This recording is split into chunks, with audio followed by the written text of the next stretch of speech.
Na hii ni Mnyalu TV.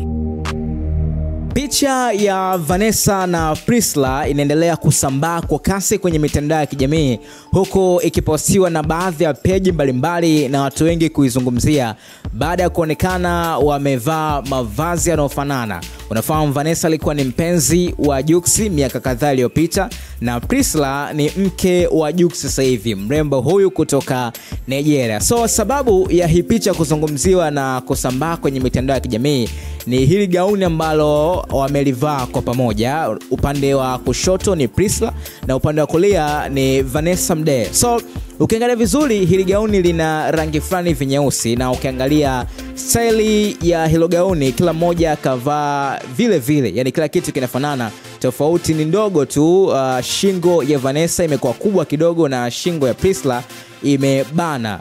Hii picha ya Vanessa imepostiwa kwenye ukurasa wake wa Instagram, ilikuwa ni Februari 28, na picha ya Priscilla ni March 14, kwa maana kwamba ni siku ya jana ndio ilipostiwa kwenye ukurasa wake wa Instagram kutoka kule Saudi Arabia, ambapo alikuwa anasherehekea birthday yake, na kwa mujibu wa Jux watakuwa kule kwa muda wa wiki moja wakienjoy na kula maisha huko Saudi Arabia, au sio? Na hii picha ya Vanessa ni direct kutoka Marekani. So unaweza kujiuliza ni kitu gani ambacho kipo hapa katikati mpaka hawa watu wawili wamevaa nguo ambayo inafanana. Unajua shida sio kuvaa nguo inafanana, shida inakuja ni kwamba kila mmoja ameshare mpenzi, yani ni watu ambao wameshare mpenzi mmoja.